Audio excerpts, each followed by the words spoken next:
Let's go to your ideal customers and let's check their pains and frustrations and goals and dreams and also fears, right? So look, who is your customer avatar? Let's talk about those demographics. First, of course, preferably, of course, they have to be a homeowner. Preferably, they will be 35 plus years old, typically female, because we know that, I know that very well, going back to my designer days. If there's a couple coming into the showroom, wifey will decide what to buy, hubby will pay. That's how it works. That's why in order to get more and more traffic to your website, you should bring occasionally male users. You should typically focus on female users in order to increase those conversion rates. Because if the wife you just decide to come and see you, hubby will follow. No problem with that. Of course, we are talking about couples probably with the, kids and annually over 75K household income, family-oriented people interested in home remodeling and home improvement, and lives in the suburbs or upper middle class neighborhoods. I mean, we know that when you are looking at the metropolitan areas, those are like the concrete jungle places. They don't give you like a $50,000 budget just because the kitchens are really small. So, well, I know that here in Manhattan I think it was Rihanna just purchased a $2 million countertop, put it in a home with a crane and everything. So I remember that. But, typically we are looking for people living in the suburban areas and that they are living in an upper middle class neighborhood. So you know that really well. I'm sure that if you look at your city, if you're in a city where your showroom is located, where your slab yard is located, that's really great. And if you're not, you still have using Google Ads and different SEO strategies to rank yourself in these upper middle class neighborhoods. What are their pains? So probably they would say, before coming to you, they would say, my kitchen and countertop is outdated. I want to change it. Another pain is they cannot get a remodeling company on the phone or even return their call. That happens. Even it was happening to me that I have a call from the website, or like they see some sort of ads when I was working as a designer.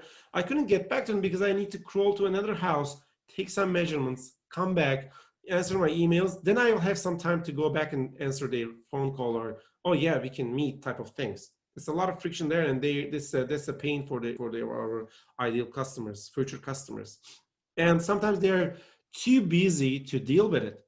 They need a remodeling. They need to remodel their kitchen, but they're very busy, right? They are working 8 to 6, right? I don't know. It's not even sounds unreal, but sometimes they're working that long hours and they don't even have time to think about their remodeling project, and they're too busy. So what are their fears and implications? First of all, of course, since they have a particular budget in mind, they don't want to be overcharged, or they don't want to pay something that they can find an even better or a little more economical way. Those are the things. Just because they're spending thousands of dollars for this remodeling project, same thing would cost maybe less in another dealer or vendor or another place, right? So that's one of the fears that they have, being overcharged. Number two, being inconvenienced trying to coordinate with the remodeler.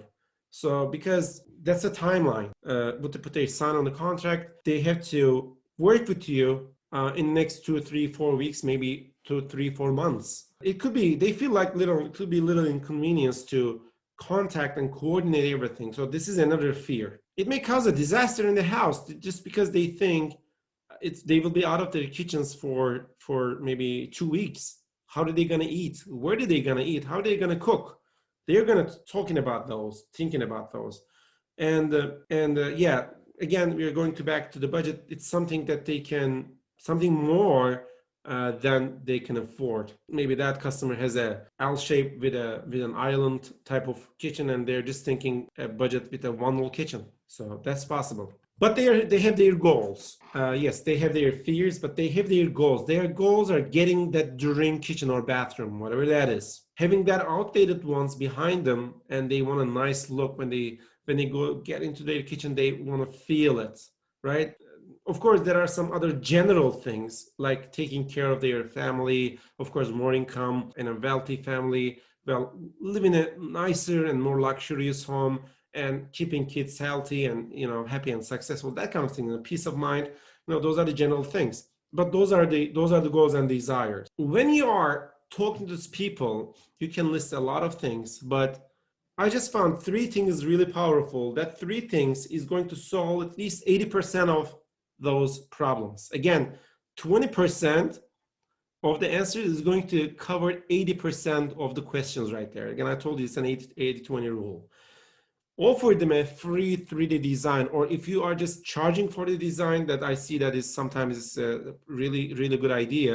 If you're charging for the design, credit them after the purchase. Tell them, if you go with us, I'm going to give you a credit. What you're charging is $200, $250. I'm going to give you this $200, $250 credit after your purchase. Or just offer them a free 3D design. Just tell them that there is a no obligation quote if you're offering that as a free. And tell them everything is going to be a straightforward pricing and upfront pricing, and your satisfaction is guaranteed. So just show them, just tell them on your website, on your social media channels, just tell them. And one more thing, you should just say, we have the experience and creativity. We have the experienced designers. We have our designers are really experienced, and they can create your dream kitchen. They can customize your kitchen. Or we have experienced contractors, depending on your message to your avatar, that you can just create those 3 messages. Why 3? Or maximum 4. Just create those icons and put that on your website, and that is going to help you to cover, I'm going back, 80% of these fears and implications there. 80%, and it's going to show them like 80% of the goals that they are targeting for. Create some icons and put some explanations over there that you will see. Those 3 things is going to help you more than other things. If you want to do that a little more, again, I'm just telling you, keep it simple. Keeping your website simple is the best way. Just focus on these 3 things. That is going to help you to cover that 80% of the fears that your future customer may have.